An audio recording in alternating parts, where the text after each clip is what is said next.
സ്വന്തം പോലീസിൽ തന്നെ വിശ്വാസം നഷ്ടപ്പെട്ട ആഭ്യന്തരമന്ത്രി പിണറായി വിജയൻ ബലാത്സംഗ കേസിൽ ഒളിവിൽ കഴിയുന്ന രാഹുൽ മാങ്കൂട്ടത്തിലിനെ കണ്ടെത്താൻ പുതിയ അന്വേഷണ സംഘത്തെ നിയോഗിച്ചിരിക്കുകയാണ്.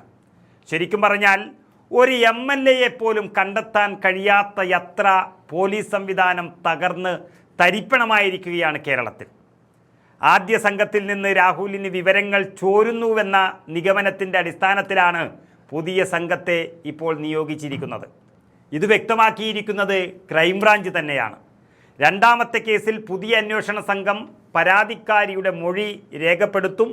ആദ്യത്തെ കേസിൽ തലങ്ങും വിലങ്ങും 10 ദിവസം കിടന്ന് ഓടിയിട്ടും രാഹുൽ മാങ്കൂട്ടത്തിലിനെ കണ്ടെത്താൻ പോയിട്ട് ആ ഏരിയക്ക് പോകാൻ കഴിഞ്ഞിട്ടില്ല. അതേസമയം രാഹുലിൻ്റെ അറസ്റ്റ് ലക്ഷ്യമിട്ട് രണ്ടാമത്തെ ബലാത്സംഗ കേസിലെ അന്വേഷണം പോലീസ് ഇപ്പോൾ ഊർജിതമാക്കിയിരിക്കുന്നു. ഇങ്ങനെ ഊർജിതമാക്കി രാഹുൽ മാങ്കൂട്ടത്തിൻ്റെ അഡ്രസ്സ് പോലും കണ്ടുപിടിക്കാൻ കഴിയാതെ തോൽവി ഏറ്റുവാങ്ങുന്ന പോലീസ് അത് പിണറായി വിജയൻ പഠിപ്പിച്ചെടുത്ത പോലീസ് മാത്രമാണ്. ബംഗളൂരുവിലുള്ള അതിജീവിതയിൽ നിന്ന് മൊഴിയെടുക്കാനുള്ള ഒരു ശ്രമത്തിലാണ് ഇപ്പോൾ രണ്ടാമത്തെ കേസിൽ പോലീസ് നിൽക്കുന്നത്. അന്വേഷണ സംഘത്തിലെ ഉദ്യോഗസ്ഥർ അവിടെയുണ്ട്. എന്നാൽ അതിജീവിത ഈ സംഘത്തിന് മുന്നിലെത്തി മൊഴി നൽകാൻ ഇതുവരെ തയ്യാറായിട്ടില്ല. ഈ അതിജീവിതയൊക്കെ കണ്ടെത്തുന്നത് ഇതേ CPMൻ്റെ ആളുകൾ തന്നെ എന്നുള്ള ചിലരുടെ വിമർശനങ്ങൾ ശരിവെക്കുന്നതാണ് ഇത്തരത്തിലുള്ള നീക്കങ്ങൾ. പോലീസ് ആസ്ഥാനത്ത് AIG G പൂങ്കുഴലിക്കാണ് അന്വേഷണ ചുമതല നൽകിയിരിക്കുന്നത്. ഉന്നതതല പോലീസ് ഉദ്യോഗസ്ഥർ അതിജീവിതയുടെ ബന്ധുക്കളുമായി ബന്ധപ്പെട്ടിട്ടുണ്ട്. തിങ്കളാഴ്ചയ്ക്കുള്ളിൽ മൊഴി ലഭിക്കുമെന്നാണ് പ്രതീക്ഷ. അങ്ങനെ സ്വമേധയാ നൽകേണ്ടുന്ന ഈ മൊഴി എന്നൊക്കെ പറയുന്നത് വളരെയധികം സമ്മർദ്ദം ചെലുത്തി അതിനുവേണ്ടി കാത്തിരിക്കുകയാണ് പ്രതീക്ഷ വെച്ച് ഇങ്ങനെ പോലീസ് സംവിധാനങ്ങൾ.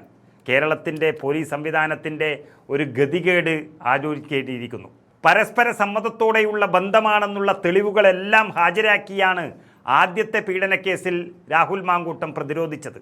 അത് കോടതിയിൽ നിലനിൽക്കില്ലെന്നും രാഹുൽ മാങ്കൂട്ടം പുഷ്പം പോലെ ജാമ്യം നേടി രക്ഷപ്പെടും എന്നാകുമ്പോഴാണ് ഈ രണ്ടാമത്തെ പരാതി കഷ്ടപ്പെട്ട് ഒപ്പിച്ചെടുത്തതെന്നും വലിയ വിമർശനമുണ്ടായിരുന്നു.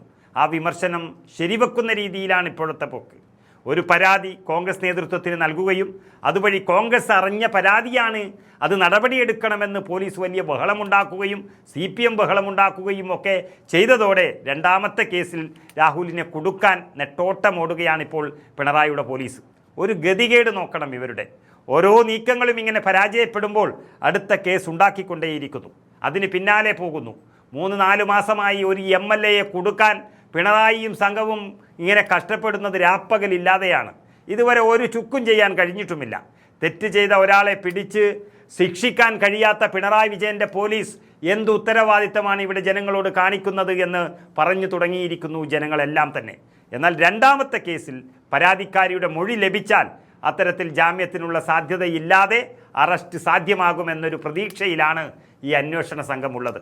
ഇതിലെങ്കിലും രാഹുൽ മാങ്കൂട്ടത്തെ ഒന്ന് തൊടാനാകുമോ എന്ന് ചിന്തിക്കുന്ന ഗതികേടിൽ പിണറായിയുടെ പോലീസ് നിൽക്കുന്നു. നിലവിൽ FIR ഇട്ടിട്ടുണ്ടെങ്കിലും പരാതിക്കാരിയുടെ മൊഴിയില്ല എന്ന പ്രശ്നം വലിയ രീതിയിൽ തന്നെ നിൽക്കുന്നു. എന്നാൽ അതിജീവിത മൊഴി നൽകുന്നതിന് മുൻപേ ജാമ്യം നേടാനുള്ള ശ്രമത്തിലാണ് രാഹുൽ മാങ്കൂട്ടവും അദ്ദേഹത്തിൻ്റെ നിയമ വിദഗ്ധരും.